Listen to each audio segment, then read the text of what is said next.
Hola a todos, bienvenidos al podcast Innova Salud y a este nuevo episodio. En este podcast exploramos situaciones muy interesantes de la salud respiratoria en América Latina y hoy tenemos el privilegio de tener a una profesional extraordinaria, una neumóloga dedicada a sus pacientes y una prominente doctora que trabaja por la salud de los pacientes con EPOC en Colombia. Ella es presidente del Congreso de Azoneumocito este año 2025 y nos acompaña hoy. Pero antes de comenzar a hablar con ella, yo quisiera invitarlos a todos a que se suscriban al canal, a que compartan la información, que le den like y que comenten, porque es la única forma que nosotros tenemos para poder generar contenido o para poder seguir generando contenido. Es gratis, así que pues bueno, los invito a que lo hagan. Así que pues sin más preámbulos, bienvenida doctora Claudia. Muchísimas gracias, me honra mucho, Migdalia, que me hayas invitado a tu espacio y por supuesto compartirlo con todos los que se están suscribiendo en este momento, estoy segura, a tu canal. Gracias, doctora. Doctora, antes de comenzar un poco a entrar en materia, por favor, ¿me puedes explicar cómo llegas a ser presidente del Congreso de Azoneumocito? Wow, creo que hay una historia larguísima detrás, pero para no aburrir, yo creo que a veces creemos que programamos las cosas o creemos que planeamos el destino y yo creo que el destino nos escoge a nosotros cuando estamos en el camino de lo que queremos hacer y de lo que tenemos que hacer. Entonces soy médico internista, luego fui neumóloga, un camino recorrido muy largo y maravilloso. Y estando dentro de la neumología, conoces la Asociación de Neumólogos de Colombia, que es la Asociación Colombiana de Neumología y Cirugía de Tórax. Y obviamente todo no acaba en un consultorio, todo no acaba en una cama de un hospital. Hay que hacer cosas por esa agremiación, por esa asociación. Y bueno, empiezas a trabajar una cosa, lleva a la otra y es así como finalmente hoy estamos haciendo parte de esto tan maravilloso que es el Congreso, que es uno de los tantos eventos que nos convoca. Y bueno, en Azoneumocito haciendo muchas cosas por la salud de Colombia. ¿Tú eres la primera mujer presidenta del Congreso de Azoneumocito? No, claro que no. Tengo mujeres maravillosas que me han precedido, la doctora Mary Bermúdez, la doctora Alejandra Cañas, pero sí soy la persona que lideró la creación del Comité de la Mujer dentro de una asociación científica como Azoneumocito. ¿Y eso por qué te motivó a crear ese comité? Muchas cosas. Estábamos en pandemia, yo hacía parte de la junta directiva. No puedo decir que es una idea original mía. Hay otras asociaciones científicas que tienen comités de la mujer. Y me di cuenta que como gremio de mujeres posiblemente nos hacía falta un espacio donde no solo pudiéramos como nosotras, bueno, fue en medio de muchas batallas, ¿no? Porque fuimos tildadas de feministas, etcétera.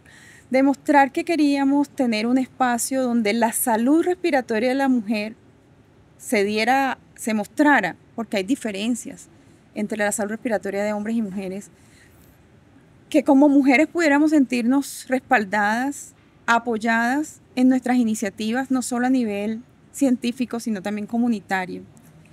Y hoy el Comité de la Mujer se ha fortalecido y ha demostrado que sí valía la pena hacerlo y que podemos hacer muchas cosas juntas. Entonces, soy orgullosa de haber enfrentado las batallas que tuve que haber enfrentado, pero también hoy el reconocimiento que tiene el Comité dentro de la Mujer dentro de una asociación que es de carácter científico. Y es muy difícil, yo no tengo idea, es muy difícil en este medio para las mujeres médicas.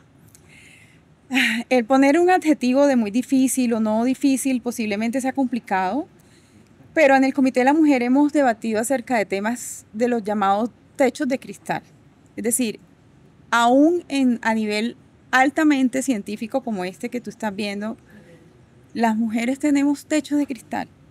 Oh, Y bueno, de pronto la discriminación no es tan evidente como en otros sectores, pero existen temas de los que hay que hablar y hay que sacarlos a la luz para que se dejen de normalizar con respecto al papel de la mujer. Entonces, no, yo soy una persona que me siento totalmente apoyada, respaldada, impulsada dentro de la asociación, no puedo hablar de discriminaciones ni nada de eso, pero sí siento que las mujeres tenemos temas que tenemos que sacar a la luz para dejar de normalizarlos y se vea el empoderamiento femenino y de hecho, pues puede ser cuestión suma de factores, pero de un tiempo para acá es una cosa notoria en la salud, el empoderamiento de la mujer. De hecho, nuestra presidenta de la asociación, muchas directoras de capítulo y de comité son mujeres y me gusta verlas brillar, verlas lucir. No porque los hombres sean menos, porque de hecho eso hace parte de nuestra labor. no, claro, claro. No Sí. minimizar el papel tan importante que cumplimos ambos en nuestros roles en la sociedad. Sí, sí, bueno, no era el tema de conversación que traía, pero me parece súper interesante traerlo porque es como evidente.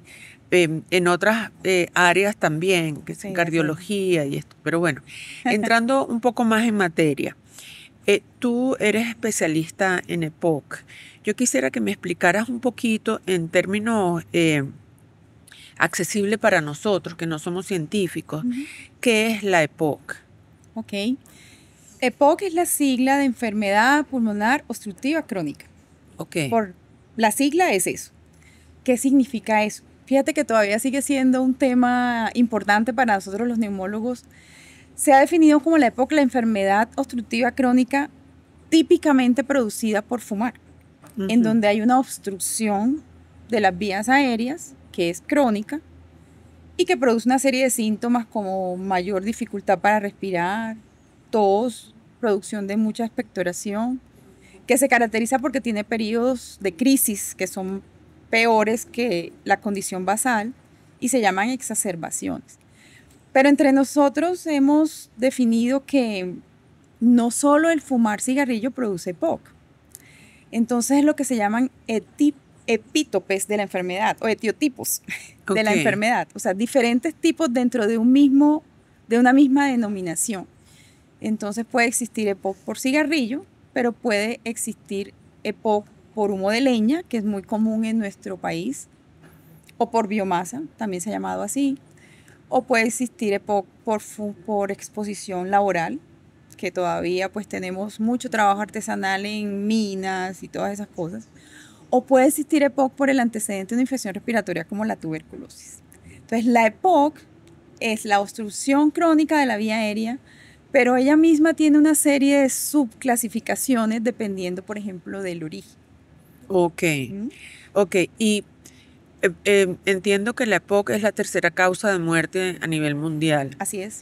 En eso no existe diferencia en Colombia, supongo. ¿O sí? Lo que pasa es que como los estudios casi siempre se hacen basados en EPOC producido por tabaquismo, muchas cosas las extrapolamos a todo lo que llamamos EPOC.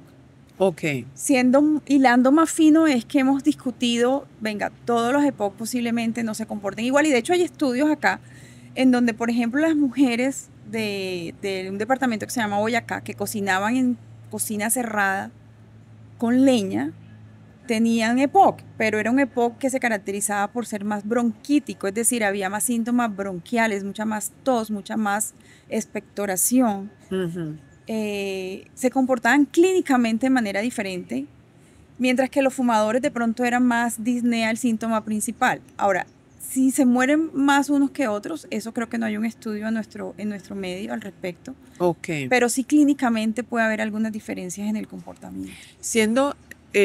Vamos entonces a tomar la estadística mundial. La EPOC es la tercera causa de muerte en el mundo. Tiene una alta prevalencia. Y yo quisiera que nos explicaras o le explicaras a la audiencia un poco cuáles son esas barreras que aún hoy tiene el país de Colombia en cuanto a la EPOC y si tienes alguna visión hacia Latinoamérica también me gustaría contrastarlo, ¿no? Claro, porque como estamos hablando de estadísticas mundiales, quiero comentarte que recientemente hicimos un estudio llamado Prepocol 2. Quienes tienen un poquito de conocimiento en esto de la EPOC saben que hace unos años se hizo el Prepocol 1, que fue un estudio poblacional de corte transversal que nos marcó que la prevalencia de EPOC en Colombia era del 8.9%. Es un estudio para describir un poco cómo se hace. Esta vez se hacen varias poblaciones y se escogen casas de manera aleatoria por un método estadístico y se hacen espirometrías y se hacen cuestionarios. Y ese estudio se hizo ese segundo estudio esta vez, y la prevalencia de EPOC esta vez muestra que es de un 12.1%. Es decir, no ha bajado la prevalencia de EPOC a nivel local. En Colombia la prevalencia de EPOC sigue siendo muy alta. Ciudades como Bucaramanga, Bogotá, muestran una altísima prevalencia. Y a nivel regional, es decir, Latinoamérica, pues todos los que hablamos de EPOC podríamos mencionar el estudio Platino, ya hace unos años, pero se hizo con México, Venezuela participó, Brasil, Chile y Uruguay. Fueron 5 países de Latinoamérica. Y entre otras cosas, aparte de buscar la prevalencia, quisieron mostrar un poco el panorama, ¿no? Somos muy distintos en sistemas de salud, en acceso en los diferentes países. Empezando porque no tenemos un sistema de salud unificado, todos tienen un sistema diferente. Pero, por ejemplo, se hicieron algunas anotaciones importantes. Y creo que la que nos toca a todos es el diagnóstico adecuado. Y ese tiene varias barreras de acceso. Podríamos empezar por los médicos. Creo que la educación nunca va a sobrar. Por eso estos eventos académicos como el Congreso son tan importantes. Pero también está el acceso a los recursos que necesitan para hacer un adecuado diagnóstico, como la espirometría. O, por ejemplo, hay lugares donde existe el dispositivo para hacer la espirometría, pero de pronto el personal no es idóneo, no está entrenado. Para la lectura de la espirometría. Claro, de acuerdo. Entonces, nada hace con un examen si está de pronto mal realizado o de pronto mal interpretado. Claro. Entonces, son muchas las diferencias. Otra cosa importante son las infecciones respiratorias en la infancia que marcaron un papel preponderante en la aparición de EPOC posteriormente. El acceso a vacunación, por ejemplo, también es muy diferente en nuestros países, pero en general deficiente. No hay una conciencia en los médicos que vemos adultos, porque en niños de pronto es distinto. Con respecto al tema de vacunación, y la vacunación previene infecciones respiratorias y por supuesto previene la progresión acelerada de la enfermedad. Entonces hay factores de parte y parte, tanto del sistema de salud como de la formación médica. Y bueno, ya vienen las barreras de geografía, de acceso a médicos. El acceso a especialistas es muy bajo. Por ejemplo, en Colombia no somos más de 300 neumólogos para una población de casi 20 millones de habitantes, para enfermedades tan prevalentes. Entonces los sistemas también son disímiles, pero son barreras de acceso. Wow, se me agolpan un montón de preguntas, como por ejemplo, en términos de la vacunación, ¿todavía existe poca conciencia de la vacunación del adulto mayor? Sí, desafortunadamente sí. Las campañas de educación cada vez creo que a raíz de COVID han incrementado las campañas de vacunación. El COVID jugó ahí, tiene una doble cara, porque el COVID, por un lado, la pandemia, pues obviamente nos hizo hablar mucho más de vacunación en adultos, pero por otro lado también incrementó muchos mitos y muchos temores en torno a la vacunación. Sí, se exacerbó, yo creo, la desinformación. De hecho, de acuerdo. Y lo que está pasando en los Estados Unidos creo que está permeando hacia la región de una manera vertiginosa. Claro, por supuesto. Sí, nosotros tenemos, para comentarles también, próximamente un programa de advocacy en vacunación para la región. Hicimos un estudio con las organizaciones de pacientes, solo para comentártelo y te lo voy a enviar, de cuáles son esas percepciones que tienen las organizaciones de pacientes en referencia a la vacunación. Eso da pie a cómo debemos llegar. Es decir, si no sabes qué está pensando el Exacto, paciente, no sabes, de pronto dices 3 cosas y crees que son efectivas y posiblemente no. sí, Lo veo todos los días. Cada paciente es un caso especial y particular. Y en el cara a cara de cada paciente tú sabes cómo puedes confrontar o romper ese mito o esa creencia o esa idea o cuáles son las vacunas que me tengo que colocar. A veces en la no atención sabe. primaria no saben Claro, y los claro, pacientes lógicamente menos. claro. Claudia, hablando justamente de esto de organizaciones de pacientes, ¿cómo es tu percepción en cuanto a las organizaciones de pacientes específicamente para EPOC? ¿Y cómo crees tú que podemos intervenir, participar, o las acciones para poder colaborar? Bueno, primero que siempre he estado muy a favor de las organizaciones de pacientes porque creo que soportan muchas cosas. Por un lado se soportan entre sí los pacientes, por otro lado se educan mejor y finalmente tienen mucho peso, por lo menos en Colombia, en decisiones gubernamentales, ¿no? Porque sea que le guste o no al gobierno de turno, tienen preponderancia a los pacientes. La voz del paciente es fundamental. En cuanto a EPOC, sí creo que necesitamos darle mucha más voz a los pacientes con EPOC. Infortunadamente creo que la EPOC se vio durante muchos años como una enfermedad en la que no había nada que hacer. Y creo que eso es lo que ha traído también una formación inadecuada en los médicos de atención primaria, porque se ha considerado como que no hay nada más que hacer. Cuando la ciencia ha tratado de evolucionar hacia un enfoque distinto, en donde la calidad de vida del paciente se pueda mejorar, y se tengan que intervenir varios factores, mucho más allá de pronto de solo un inhalador o hay muchas cosas que hay que intervenir. Entonces creo que esa parte que es tan compleja de manejo de un paciente con EPOC, no por lo difícil, sino por lo compleja, porque intervienen muchos factores. Por supuesto yo veo en las asociaciones de pacientes un brazo fundamental en el apoyo, en el acompañamiento, en ser voz también, para que no seamos solo los médicos. A mí me parece importante. ¿Tú crees, o sea, si nosotros tuviésemos una varita mágica y pudiésemos implementar un plan en Colombia para mejorar no solamente la calidad de vida de los pacientes, sino el acceso, el que mencionas, y el acceso, cuando hablamos, tú estás hablando de acceso integral, es acceso al diagnóstico temprano, es acceso a las terapias adecuadas, es acceso a la contención completa del paciente o de manera integral. ¿Qué sería esa acción? ¿Cuál sería eso? Wow, es una pregunta compleja.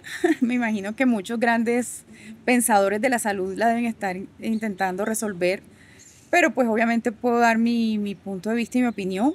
Puede ser que sí, puede ser que no sea la solución, pero creo que con una prevalencia tan alta de POC no podemos pensar en el modelo tradicional de que el paciente reciba una solución solamente cuando acceda a una consulta con un especialista.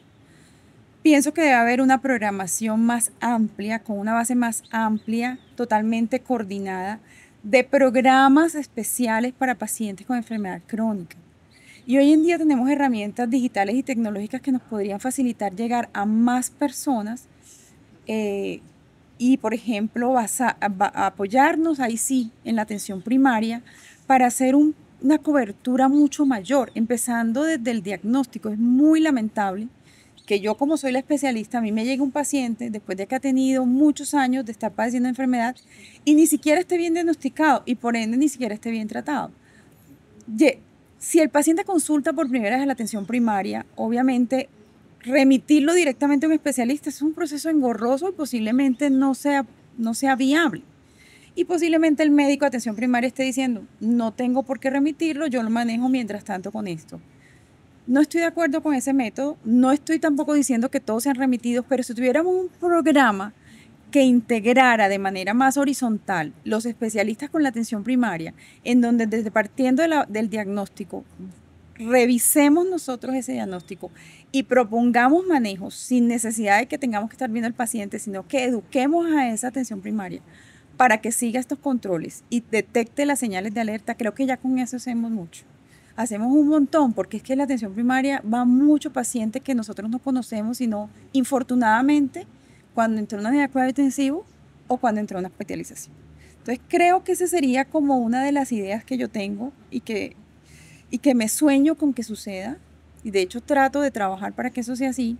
Obviamente faltarán muchas otras cosas, pero yo he visto pacientes mal diagnosticados con medicamentos muy costosos en Colombia. Entonces digo, de pronto ni siquiera es la medicación.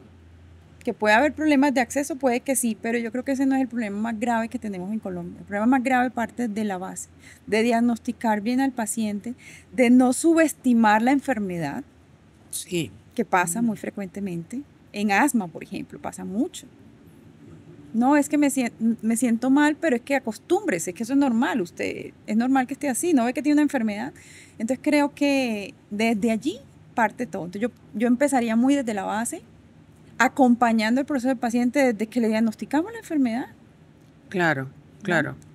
Y ahora ya casi para terminar, quisiera ahora tú que nos contaras si tienes alguna experiencia personal que te haya marcado en tu carrera.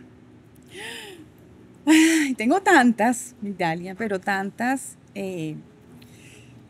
que podría, si las empiezo a pensar ahora, hasta podría llorar de la emoción. Entonces, yo creo que todos mis pacientes, todos y cada uno, dejan una huella en ti que te hace querer hacer más, mucho más. Yo tengo familiares de pacientes que todavía en Navidad me llevan regalos de pacientes que ya han fallecido, pero Wow. que los acompañé mucho tiempo. Muchos, muchas historias.